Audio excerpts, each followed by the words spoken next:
Good afternoon, and if we could kindly take our seats. And I think we've been having well, I'll speak personally, an extremely enjoyable day, and it's always wonderful to see so many friends and colleagues from the department. I think this is really perhaps one of the amazing things about this department, and just learning things. It was a fantastic talk, Professor Feldman. Totally enjoyed it. You hit the mark, absolutely. And we're in for a treat this afternoon. So we will be having a session with our a trainee, 6 excellent presentations.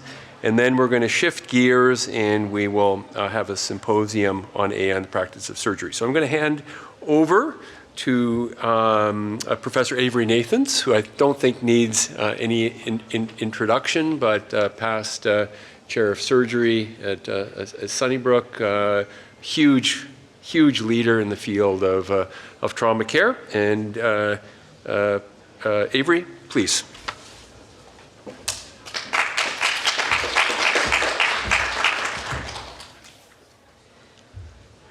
Well, thanks, Dr. Fehlings. It's so wonderful to be here. I can tell you, we don't get together as a department in person very frequently, but just so wonderful to see everybody, all my mentors and my colleagues. So I'm happy to open up this afternoon session, the Gallie, Bateman, McMurrick, and Translational Research presentations. And each presenter is going to have 10 minutes, and then we have a discussion for each presenter, followed by some other questions. And we're going to open up with Dr. Whitney Kwong, speaking about what it means to have a scar, insights from 20,000 people. Dr. Kwong?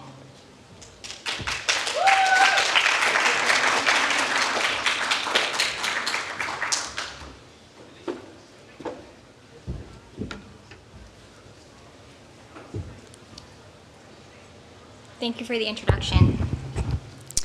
I remember attending my first Gallie days in R1, which was actually quite a while ago now, and watching 2 of my seniors so eloquently present work from their SSTP. I never anticipated that I would have the same opportunity. So before I start, I wanted to thank everyone who helped me make this happen. It has been my absolute privilege to have your support along the way. With that, I'm excited to tell you about results from the largest ever prospective SCAR study.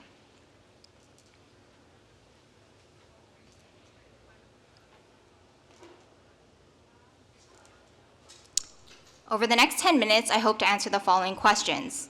First, I will emphasize the importance of scars and introduce a tool to measure them. I'll then describe a study that we undertook to articulate how scars impact the people who carry them, and overview the factors associated with outcomes. Finally, I will describe how and why this knowledge should be applied towards patient care. For surgeons, scars are expected and anticipated consequences of surgical treatment. For patients, however, scars can have profound impacts. These impacts can extend to various aspects of quality of life, including physical comfort, self-acceptance, social behavior, and emotional well-being. Every scar tells a story. Much evidence points to the importance of scars. This includes links between unmet scar expectations and decreased postoperative quality of life, and poor scarring with outcome dissatisfaction and surgical regret. Although the weight of scarring is implicitly recognized in the transition towards more minimally invasive techniques, a discrepancy exists between patient and clinician scar ratings. To capture the nuances of scars, we developed the SCAR-Q. It is a patient-reported outcome measure for any scar for anyone at least 8 years of age. It has 3 independent scales: appearance, symptom, and psychosocial impact. Each is scored from 0 to 100, where 100 is the best outcome. This study aimed to advance our knowledge about scars by identifying the factors associated with SCAR-Q scores. Ultimately, we aim to characterize what it means to have a scar and better understand the scar experience. This was an online survey-based study. The questionnaire contained the SCAR-Q, scar-related questions, and demographic questions. Anyone at least 8 years old who could access the survey was eligible. Participants were recruited from the Amazon Mechanical Turk crowdsourcing platform, with interested participants directed to REDCap, where the data was housed and survey was collected. All data was retained for analysis. Over a 3-year period, 25,000 people recruited from Mechanical Turk and initiated a red cap survey. The first question stratified participants based on whether they had a scar. 73% endorsed having a scar, and they answered all questionnaire components. The 27% without scars only answered demographic questions. Of those who started the survey, 83% submitted the survey, with 74% of them having a scar. 800 surveys were excluded. On average, it took 18.5 minutes to complete the survey, with the scar queue accounting for 3.5 minutes. Mean participant age was 36. About half were male. Most were white, married, employed, and American. Their scars spanned the range from new to more than 50 years old. 2/3 were traumatic, while a quarter were surgical. All anatomic areas were represented. 1/5 were associated with a skin condition, and a third had been treated in some way. These bar graphs show the scar Q score distributions for each scale. Overall mean scores range from 53 to 64 out of 100. To highlight the trends in the data that I will show, I applied this color scheme whereby red is assigned to the lowest score, green is assigned to the highest or best score for each scar Q scale. Values falling between are color-coded proportionately on a gradient. We'll start first with the demographic factors. All of the tables are set up the same way, with the variable of interest on the left, here gender, and the categorical options listed below with the number of participants and corresponding percentage. Each scar Q scale is shown separately with its mean and standard deviation. Listed first is appearance, then symptom, then psychosocial impact. In terms of gender, females had worse appearance and psychosocial impact scores, while males had worse symptom scores. Many studies have broadly concluded that females rate their scars as worse and that they have worse scar outcomes. We suggest that the gender effect is more nuanced than this. Interestingly, the symptom scale finding also counters the suggestion that estrogen worsens scars. For ethnicity, those identifying as Middle Eastern or Indigenous had the poorest scores, while Latinos had the best. Asians reported the highest psychosocial impact scores. Ethnicity-based differences in scar self-ratings likely reflect an interplay of genetic and cultural factors. We also evaluated the relationship between religious identity and scar Q scores. Approximately 3/4 identified as belonging to a religion, the top 2/3 of this table, while a quarter were unaffiliated. Broadly, from the color coding, you can see that identifying any religious affiliation was associated with significantly worse scar Q scores, ranging from 10 to 15 points depending on the scale. This finding was unexpected and is the first time that there has been any link drawn between religious belonging and one's scars. The reasons are likely multifactorial and complex. Perhaps broadly, there may be differences in beliefs about the body, the meaning of injury to the body, and the way in which permanent physical remnants of injury, or scars, are interpreted. Next, we look at scar-specific factors. Increasing scar age was correlated with increasing scar Q scores. Correlation was strongest for symptom at 0.38. This result was reassuring, supporting that scars generally do improve over time. Relating to the etiology of the scar, scars originally from traumatic scars were self-rated as the best, while burn scars were the poorest. Surgical scars fell between. Although burn scars impart complex psychosocial and emotional challenges, the finding that traumatic scars were rated better than surgical scars was quite surprising. We are often taught that scars created in controlled conditions, for example during surgery, are better than traumatic scars, which by definition arise in uncontrolled circumstances. This data counters that dogma and potentially indicates that patients are less tolerant of poor scars in surgical settings and have higher expectations of what the outcomes should be. The anatomic locations listed here are generally from cranial to caudal, head to foot. Scars of the face, knee, and hand were the most common, accounting for 1/3 of all scars. The best scar Q scores were for the hand, thigh, and lower leg, while the poorest were reported for the neck, shoulder, back, buttocks, and elbow. Regardless of anatomic location, those scars which were self-identified to be typically visible on a day-to-day basis were associated with significantly poorer scores than scars which were not visible. These results relating to anatomic location and visibility generally supported other studies.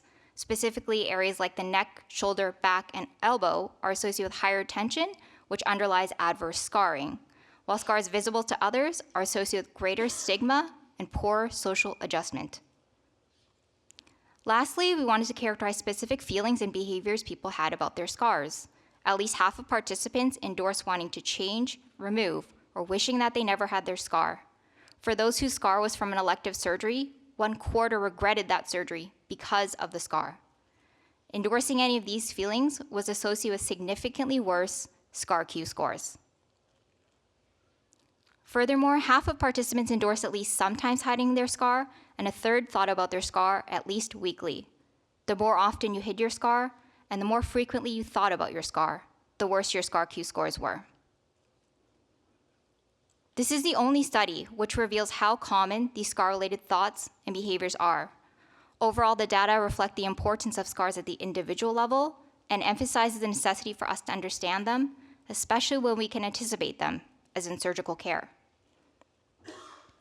We evaluated many factors with significant findings summarized in this table. On the left are the groups with the worst outcomes, and on the right, the best. For example, to read this table, looking at these 3 rows specifically, those scars associated with a skin condition or self-harm, or which were self-classified as hypertrophic or keloid, had worse outcomes, while those which did not endorse these associations had significantly better scar Q scores.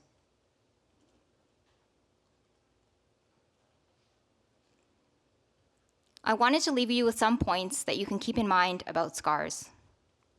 Scars are expected consequences of surgery. They're significant to surgical outcomes and have far-reaching impacts. With 70% of this non-clinical sample having scars, the prevalence estimate alone should underscore their importance. Amongst the many scar rating tools, the scar Q is currently the most useful and relevant to target these assessments. Many demographic and scar-related factors are associated with scar Q scores. Scars matter, and there was much evidence to support this. Overall mean scar Q scores indicated that most people do not have the optimal scar outcome, and wanting to change, remove, or wishing that you never had your scar was more common than not. This information can be applied in an expectation setting, and the values here can be used to benchmark individual results or compare outcomes.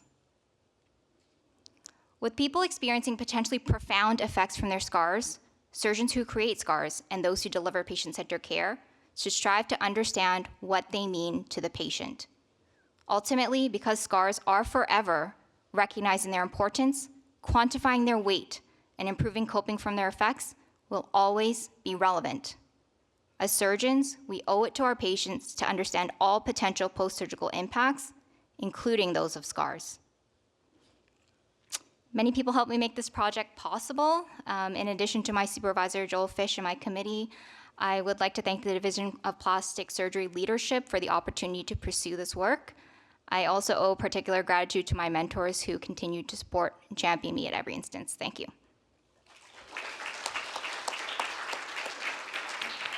Thanks, Dr. Kwong. Very nicely presented. And this paper will be discussed by Dr. Amar Guman.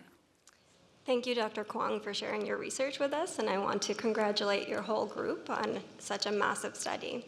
I have 2 questions for you. My first question, which I expect you've probably anticipated, is can you talk about the validity of the findings based on your study methodology? And then my second question is a little bit more clinical. You mentioned scar expectations. As a plastic surgeon, and some of us do cosmetic surgery as well, we try to control our scars to give patients the best scar possible. Can you comment on the findings if you looked at traumatic scars versus elective versus cosmetic, and which had better perceived scar burden from the patients, and why that might be? Thank you, Dr. Guman, for the question. Yes, you definitely identified one of the biggest challenges or criticisms of this work, particularly this survey-based methodology, which is inherent to all survey methods, which is the non-verifiability of the data. So participants can say whatever they would like to volunteer, but we can't confirm the truthfulness of that data. This is especially a challenge where there's no pre-existing relationship between the researchers, us, and the participants. It may be different in a clinical setting, but here, which was not clinical, was especially a challenge for us. So we took a number of steps to resolve this. First was in the design of the survey. We included things called attention check questions, of which we had 2 types. So we had two types, so instructed response items and also known response checks. And the proportion of participants who correctly answered those questions was around 90 to 95, which was deemed acceptable by other methodologic groups that employ this strategy. And then in terms of that, we also did, well, what I called the sanity check, which was kind of like a post hoc analysis. So we wanted to look at, for instance, if you said your scar was over 50, was your age as a participant over 50? And other things like the size of the scar, was it actually feasible based on where you said your scar was on your body? And also, was the region of your body actually within the scope of the surgical discipline that you reported it being related to? And then the second question was, I think I have something for this, regarding if we looked at elective or urgent surgery. So anyone who said that their scar was from surgery, we defined subsequently what an elective surgery was and gave them some examples, and what urgent surgery was, and also provided them with some examples. And as plastic, I'm a plastic surgery trainee, I had expected the opposite result of this, or at least that elective scars would be much better than urgent scars, because we're often taught, we can plan, we can optimize the patient, we can do a number of things to ensure that the scar heals well. But this was not the result that we expected. So I think it indicates that there's a lot of meaning attached to the surgery and expectations. And going into an elective procedure, which is a patient's choice, there may be a more complex psychology around that, and that might manifest in how the SCAR-Q scores end up in the outcomes. Thank you. Thank you. We have time for one more question, yes. Hi, Shima Kassarian. My main question is, you sort of alluded to what factors you would anticipate a patient having poorer outcome, or so how do you, as a clinician, prepare a patient for that? If I find out a patient's very religious, should I be tempering their expectation about their scar? Thank you for the question. No, not necessarily. I don't think all of these factors are necessarily something that is taken into consideration, in the preoperative consult. But I think it's mostly to be aware that the scar experience is so complex. There are so many factors that may play into it, and just cognition of how much meaning is associated with the scar would be helpful. Whether this is just taking an extra minute or two in the preoperative consult to say, this is where we think your scar will be, this is how big it may be, it kind of just sets up the patient for a certain, it's about expectation setting and also shared decision making that can help them along in the process. Thank you. Great, thank you, Dr. Kwong. No question this work will serve as a benchmark for future work on this topic, so thank you.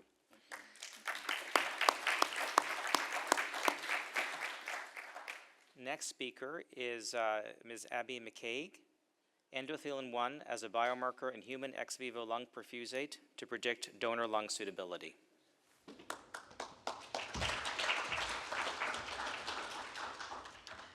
Thank you for the opportunity to present this work on endothelin 1 as a biomarker in human ex vivo lung perfusion to predict donor lung suitability. So as we all know, lung transplantation is the only treatment option for patients suffering from end-stage lung disease. However, there are many limitations that prevent this treatment approach, including the shortage and quality of donor lungs. Many are rejected due to the possibility of poor patient outcomes, such as recipient development of primary graft dysfunction, or PGD, which encompasses mild to severe lung injury that occurs within the first 72 hours post-lung transplant. The ex vivo lung perfusion system, or EVLP, was developed to extend the donor assessment period by supporting the lung's physiological functioning through mechanical ventilation and perfusate circulation. The extension of the donor assessment period and isolation from the rest of the body allows for a unique and comprehensive assessment to be done on the donor lung to evaluate function prior to transplantation. Since EVLP allows for the extension of the donor assessment period, it provides the opportunity to perform physiological, biological, and biochemical assessments, as well as imaging of the donor lung and the use of machine learning models to combine this information gained. The focus of this talk is going to be on the biological assessments that are done during EVLP. The unique platform of EVLP presents the opportunity to take samples of the perfusate solution being circulated through the lungs to measure levels of various proteins to evaluate donor lung function and injury. There have been multiple studies that have examined levels of different biomarkers in EVLP perfusate with the aim of identifying markers that can differentiate suitable donor lungs from unsuitable ones. Many studies have examined various cytokines in EVLP perfusate. Some studies have looked at different biomarkers that reflect cell death, and a few studies have examined biomarkers related to endothelial function.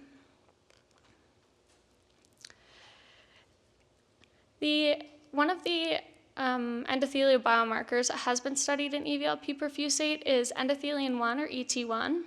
So ET1 is a potent chemokine in the endothelial family. It plays a role in the pulmonary system by regulating the diameter of blood vessels and blood flow. When ET1 binds to its receptors on smooth muscle cells, it activates a G protein signaling cascade, which ultimately causes vasoconstriction. The ET1 system has shown to play a role in many conditions such as hypertension, asthma, heart disease, COPD, and many more. Additionally, there was a study that evaluated ET1 levels post-heart transplant and found that it was associated with poor survival rates.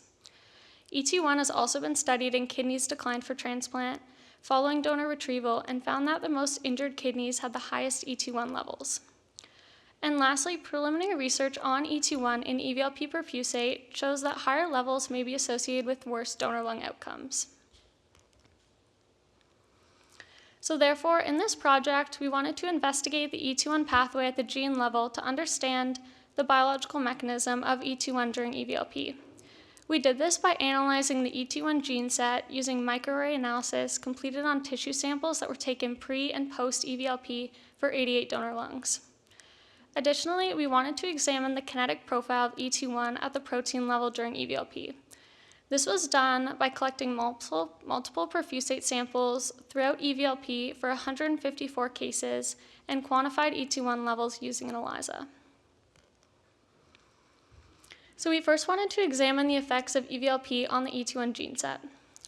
The gene set contains 33 related genes involved in the ET1 signaling pathway, with the summary of this pathway seen on the figure on the right.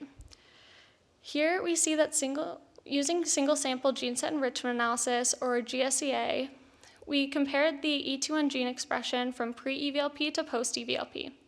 The results on the left show that the ET1 gene set was significantly enriched following EVLP. We further analyzed the core-enriched genes from the ET1 gene set. The number next to the gene here corresponds to its protein on the ET1 signaling pathway.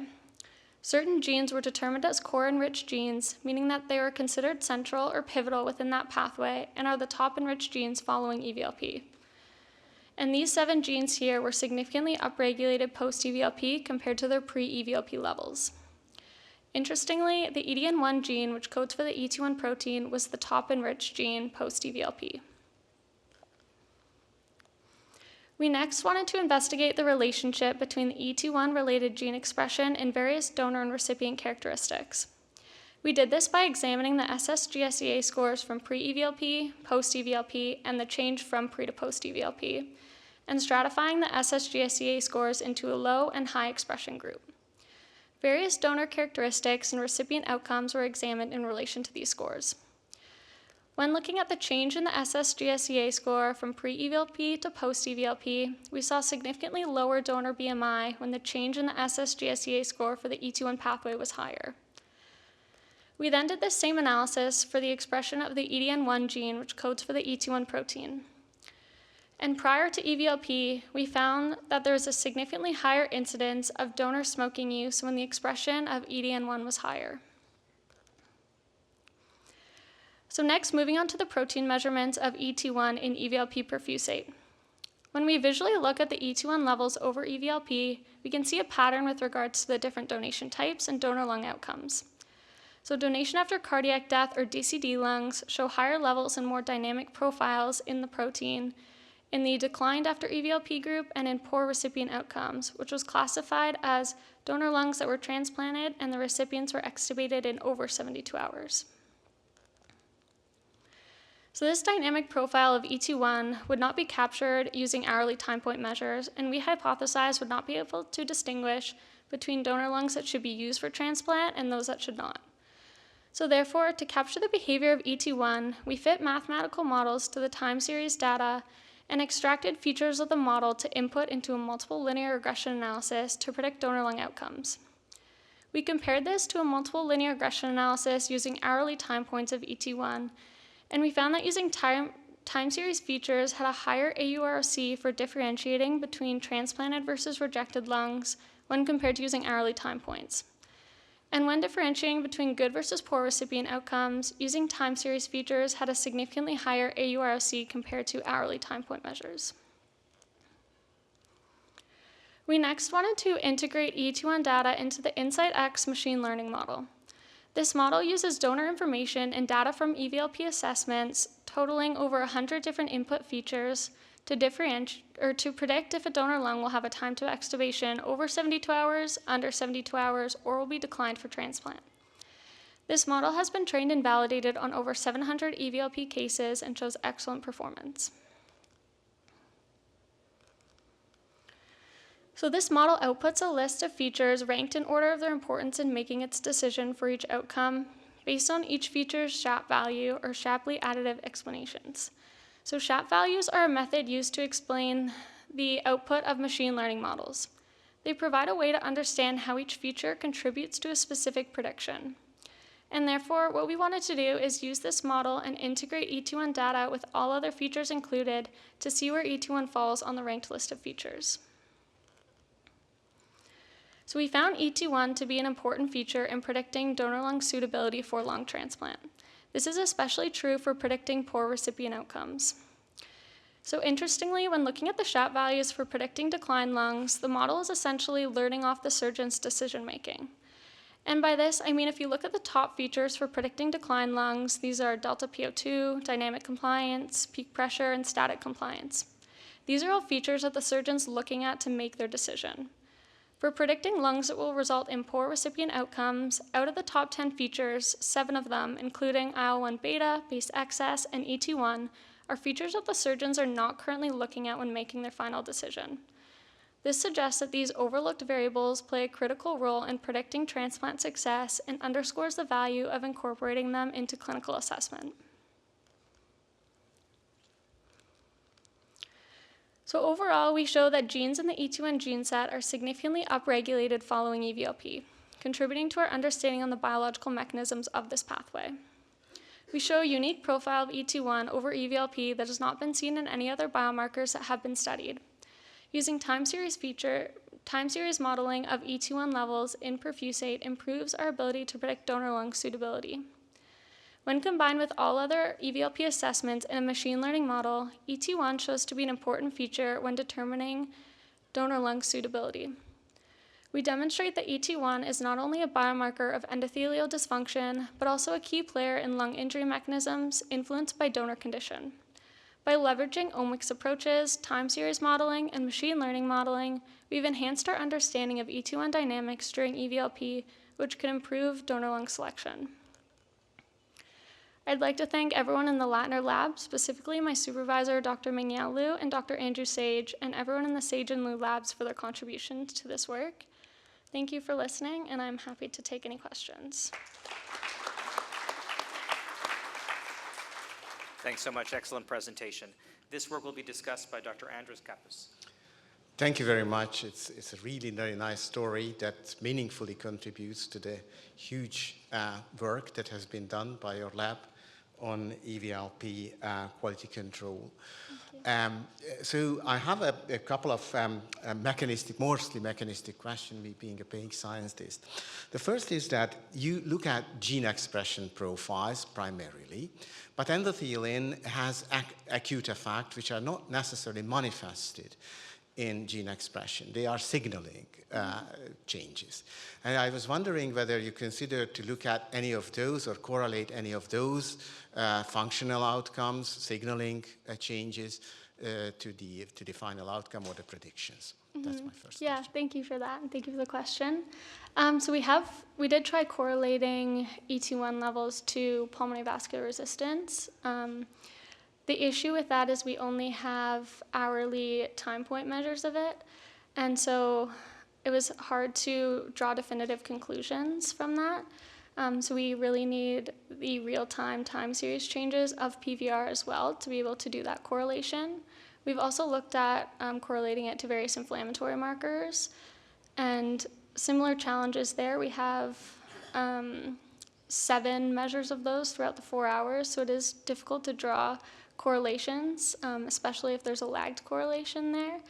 But we didn't see any relationships just from that beginning analysis. I see.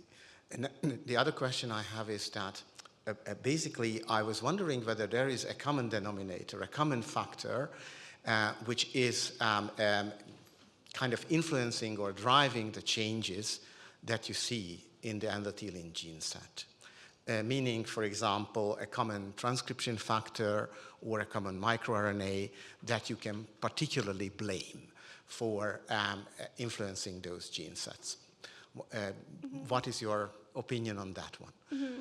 The ET1 pathway is a difficult one to narrow down to just a single transcription factor. It has been shown to be activated and plays a role in activating many other transcription factors. So specifically narrowing it down to one is... Not necessarily one, but maybe a couple, like a cohort. I was wondering whether you have in mind to look into any unifying theory here.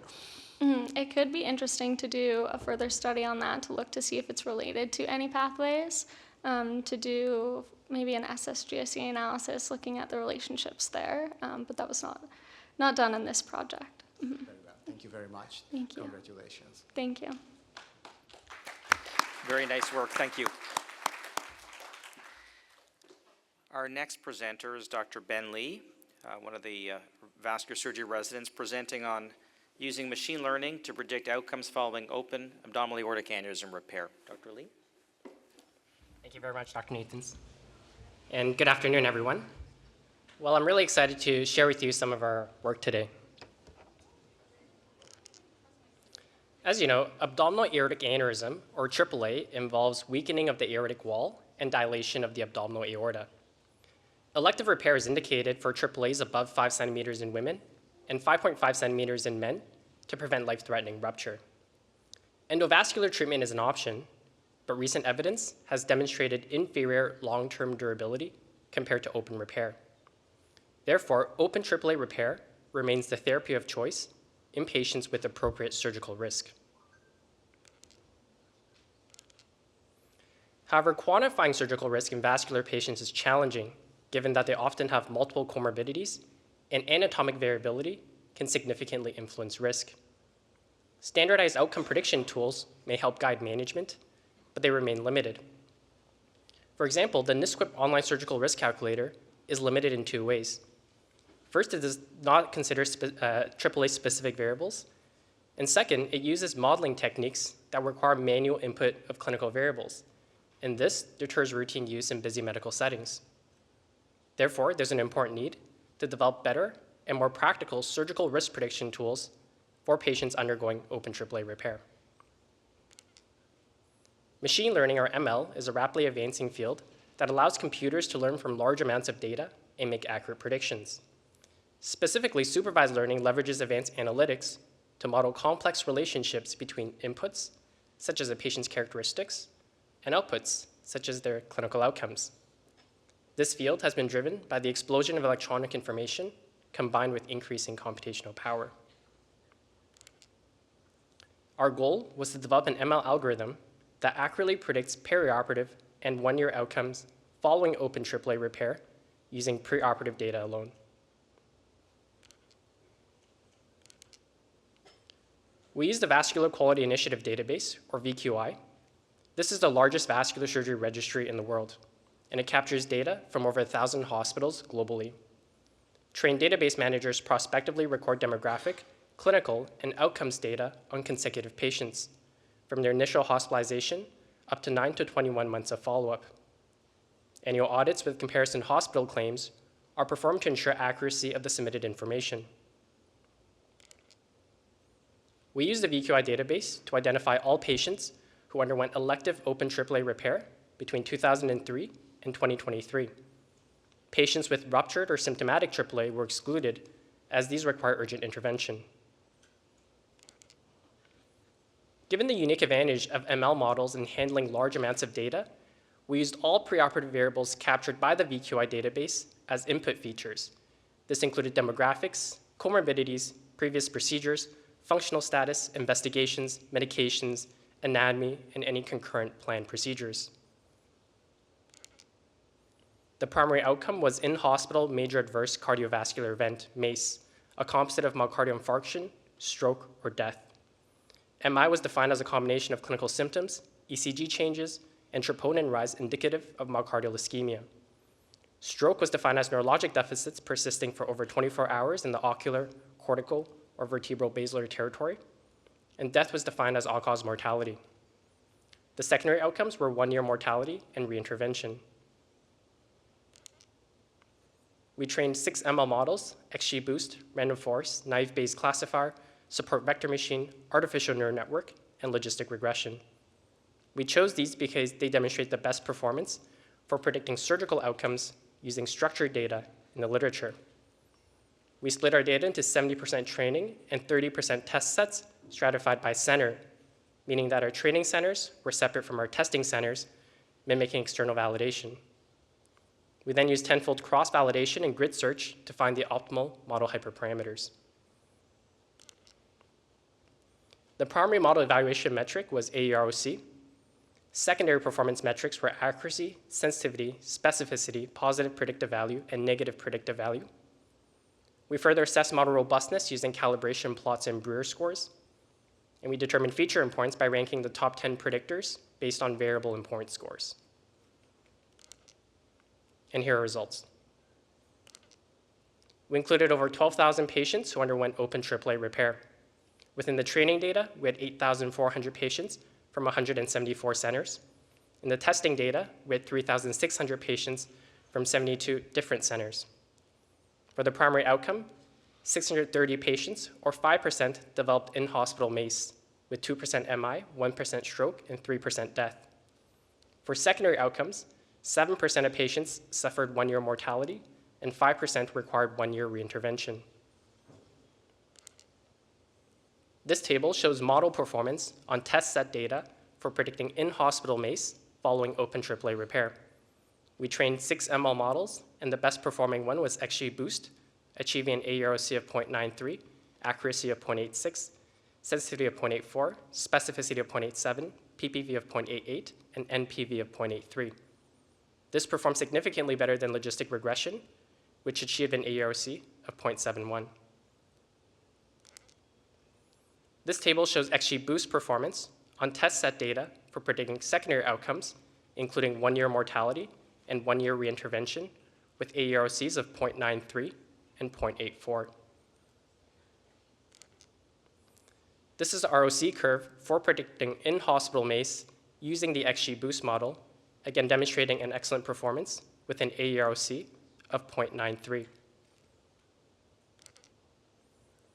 On subgroup analysis, we found that model performance remained robust, with AEROCs between 0.92 and 0.94 on demographic and clinical subpopulations stratified by age, sex, race, ethnicity, rurality, socioeconomic status, proximal clamp site, prior aortic surgery, and any concomitant procedures.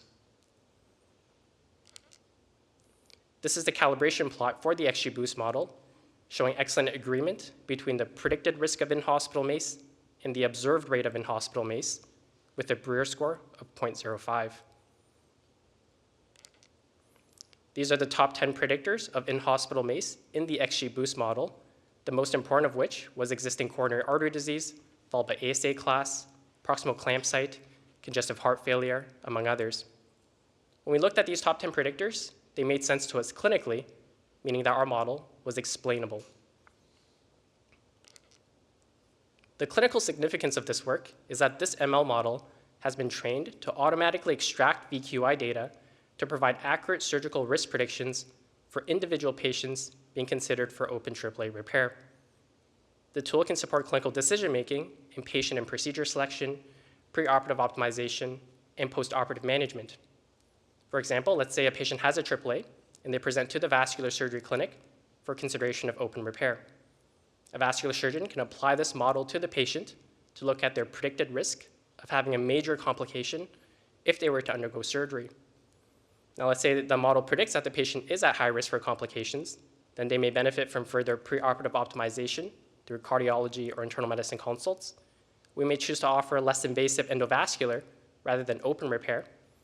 And if the patient were to undergo surgery, then they could be monitored closely in the ICU postoperatively. These perioperative changes guided by the ML algorithm can mitigate unexpected adverse events and improve outcomes. In conclusion, we trained a robust ML model using the largest vascular surgery registry in the world. It can accurately predict in-hospital MACE and 1-year mortality and reintervention following open AAA repair. The performance exceeds that of existing models, including the NSQIP surgical risk calculator. So our model achieved an AEROC of 0.93, while the best models in the literature demonstrate AEROCs between 0.83 and 0.88. Our risk prediction tool can help guide patient and procedure selection, counseling, preoperative optimization, and postoperative monitoring to mitigate adverse events and improve outcomes in patients being considered for open AAA repair. We're now working to prospectively validate this model to support its clinical implementation.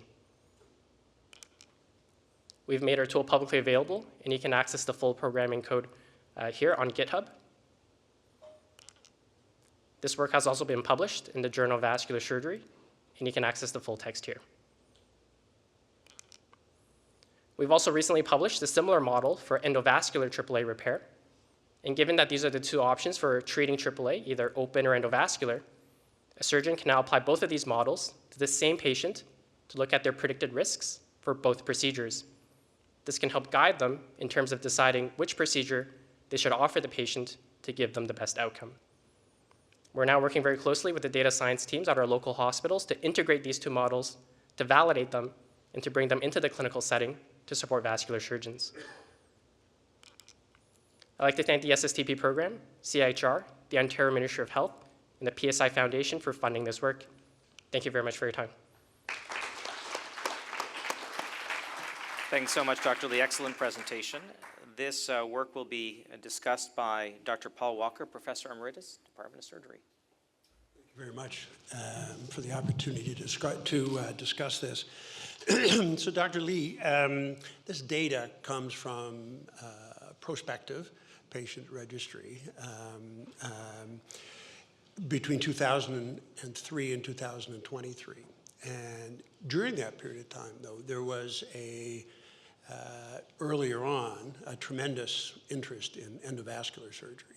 So my question is, in this 20-year period, was it worth looking at quartiles, perhaps? Because you're saying now that, I think 20 years later, that there's evidence that minimally invasive surgery is not as good or doesn't last as long. But I'm concerned that the 12,000 patients that were recorded perhaps contaminated that database, because you didn't describe who went to endovascular and who went to open repair. And certainly in 2005, that was a fairly important distinction. So that's question number one. I guess question number two is how are you going to use this data as you go forward?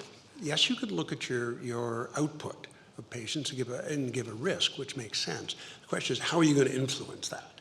Because most papers have not suggested that preoperative coronary revascularization actually makes a difference in mortality. And of course, your biggest MACE was either death or myocardial infarction. So that's the second question. So I also have one comment. So in preparing this, I reviewed as much as I could, but one of the papers that stuck with me was published in 1988 by Wayne Johnson, that you're all familiar with, who is a world leader in this. And in the newly formed Vascular Society, he did a prospective study on 666 patients. Now, I reviewed the original paper. Of course, it was printed on papyrus, and therefore is probably not subject to mechanical learning. But his results were very interesting, and I think you should, for your own benefit, review that. He used simple linear regression analysis. Overall mortality in that place was 6.6. But that set the stage for 20 years. And I would ask, if you're trying to do that, you might review that to see if you agree. So 2 questions and a comment. Thank you very much, Dr. Walker, for your questions and for your comments. So for your first question in terms of the year of surgery, that absolutely is a very important factor. As you know, there are changes in terms of surgical technique and especially endovascular technique over that 20-year period. So what we did was we included the year of surgery within our predictors for our model. And when we actually looked at the top 10 predictors, the year of surgery actually didn't come into play as an important predictor. So that was very interesting to us. I think because we focused specifically on open repair in this case, the surgical technique, I think, has been established for open repair for decades. So I think in the past 20 years, the year of surgery didn't actually influence our model output that much, but you're right in terms of looking at open endovascular and accounting for that long recruitment period is definitely an important consideration. In terms of how we're going to use this model, I think that's the big question for any machine learning model. So I think this was the first step for us in terms of developing an internally valid model that we think might work. And I think really in terms of how we're going to use it, it really is testing that prospectively.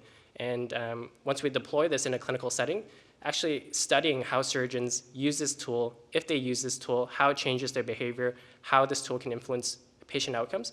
I think that'll be critical in terms of actually giving you an accurate answer of how this model will be used and whether it'll impact patient outcomes. And in terms of your comment on Dr. Johnson's work, he's a role model for all of us, and absolutely I'll take a look at his work.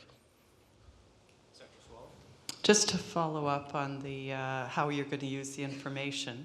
So I think you alluded to if you were considering an open repair and you felt the risk was too high based on this calculation, you might offer an endovascular repair.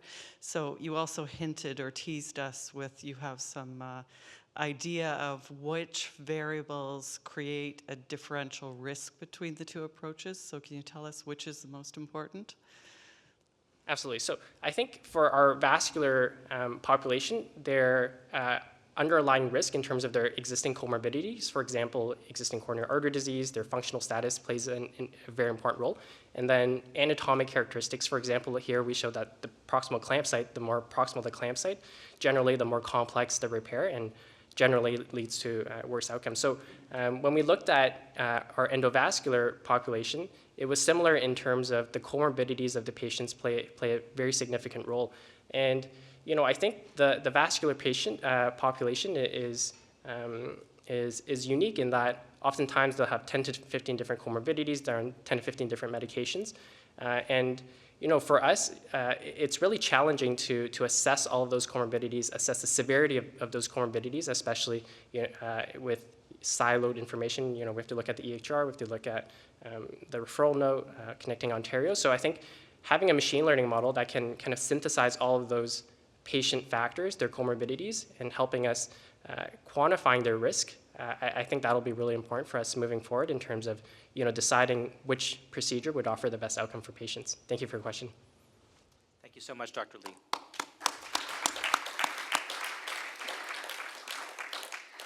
Now our next presenter is Lorenz Liu, who's a machine learning scientist at the Surgical Artificial Intelligence Research Academy, UHN, speaking on using AI to optimize trauma patient transfer and resource utilization during mass casualty incidents, development and validation of a novel platform for simulation training.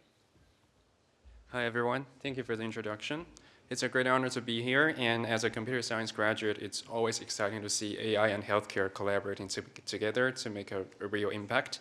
So our work focuses on using AI to optimize patient transfer and resource utilization during mass casualty incidents by developing and validating a novel simulation training platform.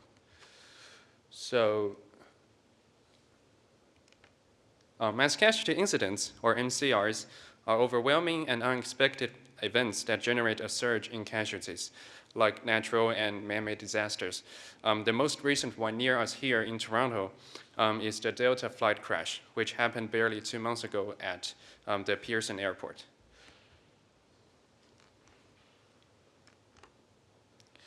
MCIs could be characterized by 4 features. Currently, the management of MCI relies on paper tags like this. And as victim numbers grow, managing these cards can be overpowering, even for the most sophisticated commanders. Besides, unlike digital platforms, papers are physically vulnerable.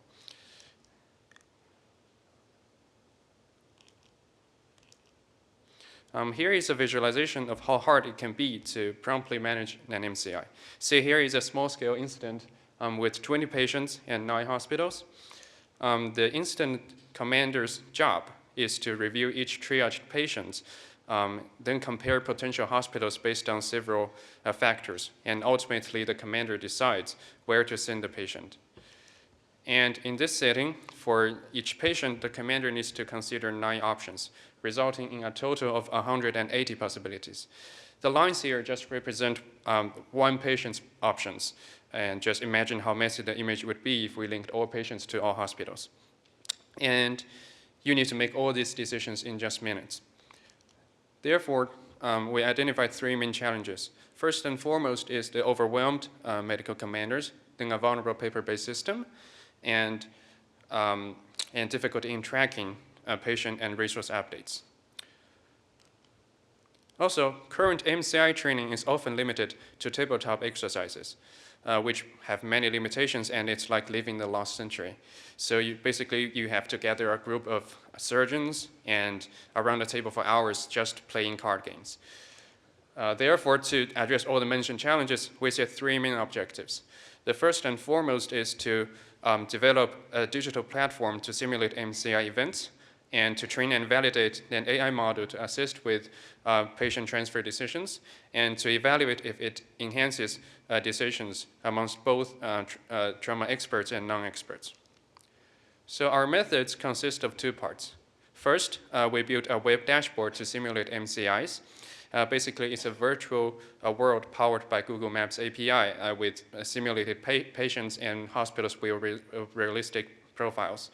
Then the AI agent was trained on it using a deep reinforcement learning algorithm called proximal policy optimization. It learned by optimizing patients' transfer decisions based on multi-factors like patient survival, transport time, hospital capacity, and care needs.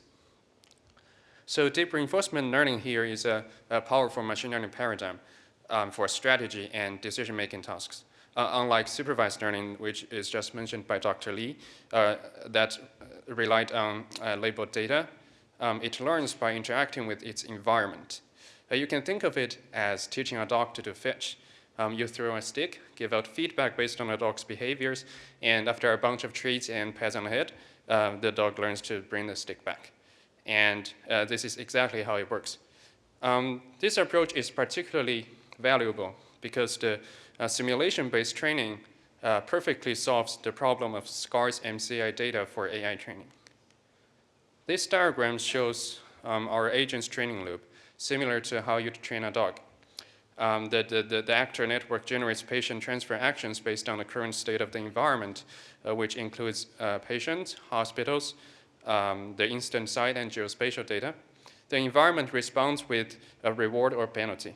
Then the critic network inside the agent evaluates these actions based on the policy and updates it to reduce expected penalties by optimizing a comprehensive score based on multiple factors, which will eventually converges. Now, to deploy our agent and support MCI simulations, we built MASTER, short for Mass Casualty Trauma and Emergency Response. It is a web-based intelligent command dashboard. MASTER lets users simulate MCIs and make transfer decisions in a virtual environment. Key features include AI assistance, real-time updates, event tracking, and centralized patient and hospital profiles. This is what MASTER's main dashboard looks like. It has 6 key components from number 1 to 5. We have a jurisdiction selector, we have a notification bar, a status bar, a panel for detailed profiles for hospitals and patients, and a map. And most importantly, we have the decision panel marked by number 6, where you transfer patients. As a user, your job basically is to match patients on the left to hospitals on the right. You can do it manually by dragging a patient to a hospital, and you can think about your decisions during the dragging by comparing different options. and you must rely entirely on your own experience and judgment to make the best possible decisions. Or you can simply click the robot button under each patient to seek AI suggestion. Then you only need to judge whether this one decision made by AI makes sense. This makes the whole process a lot faster. To evaluate the AI agent and master, we conducted a within-subject user study. So we recruited 30 participants, including 6 trauma surgeons as the expert group and 24 non-trauma people as the non-expert group. Basically, we made a series of comparisons between experts and non-experts and scenarios between standard and complex under 3 conditions: human only, human plus AI, and AI only. Objective metrics included task completion time, patient mortality rates, and medical resource match rate. We also tracked AI suggestion acceptance, but only in the human plus AI condition. As for subjective metrics, we used the NASA task load index for workload assessment and SUS for usability. We also collected our participants' perception on master's features. The figure shows the total completion time results. The lower the value, the better. It can be observed that as AI takes more part, the average results are significantly better and more consistent. Also, improvements brought by AI are more pronounced in complex scenarios. And this is the patient mortality rate result. Also, the lower the value, the better. To determine mortality, we set a pre-established benchmark. For instance, if a critical patient does not make it to the hospital within an hour, the patient cannot survive. And this is the resource match rate result. The higher the value, the better. Again, AI makes all the metrics significantly better. We also compared the performance of experts and non-experts. We can see that non-experts, which are marked by blue, showed greater improvement with AI assistance compared to experts across all 3 metrics. And with AI support, they could match or even surpass expert performance. Additionally, both trauma experts and non-experts accepted more than 85% of AI suggestions. As for subjective metrics, NASA task load demonstrates that AI assistance significantly lower workload, and SUS shows an exceptional usability when master is with AI assistance. In summary, indicated by the objective results, AI assistance improves decision-making consistency and performance, especially for non-experts, and also AI alone performs best, and improvements are more pronounced in complex scenarios. And the subjective results tells us that master scales well under cognitive load and provide exceptional usability with AI support. And participants especially valued master's features during the complex 60-patient scenarios.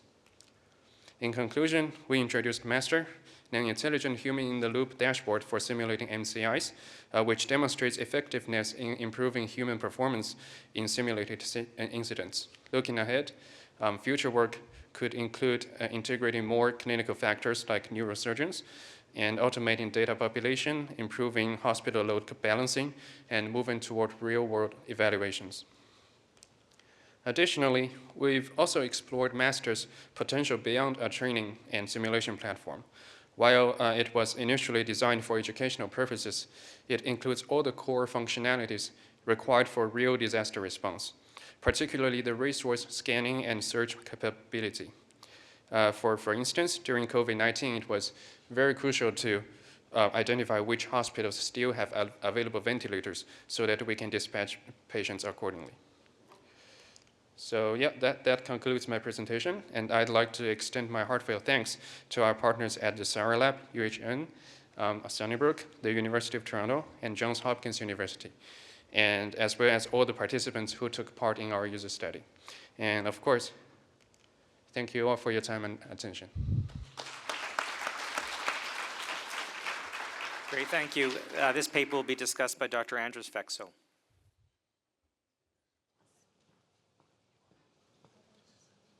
Thank you, Lorenz. Very exciting study and great work, great presentation. I guess I have 2 questions. Going forward, is the master for masters like board-certified trauma surgeons, commandants, or this could be tailored for residents, medical students, fellows, like different level of trainings? Can this be incorporated into the residency training program, number one? And number two, could this tool be used in preparation for large public events? I mean, the FIFA World Cup is coming into town next year. Could this be something that potentially could be used? Thank you for the question, Dr. Fiscal. So we built this system to aiming for incident commanders in mass casualty incident management. So of course we can use it for educational purposes like medical residents and even medical students to prepare for their potential MCI management application. And for the second question, we can definitely use it for large events like FIFA or even large concert or sports and even war affairs. So we can do it by fine-tuning the environment settings. For instance, the current setting is based on the city of Toronto, but if we are going to use it for like the Olympic Games happening in 2026 in Milan, Italy, we can just populate the hospital data with the hospital profiles from Italy, Milan, and the system can adapt. And this is what makes proximal policy optimization algorithm amazing. It can be generalizable. It can adapt to various settings. I have a question for you. When it comes to MCIs, we say train like you fight, fight like you train. You don't want to be bringing out an AI tool for the first time during an MCI. And in our environment, Critical would take care of this role, i.e. Optimizing patient transfer, load balancing, and so on.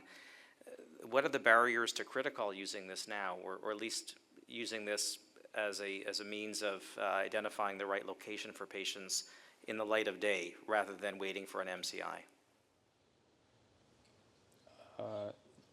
So thank you for the question. So for now, this is the alpha stage of our application, and we're definitely going to include more nuanced details and real field devices like the patient tracking and so on.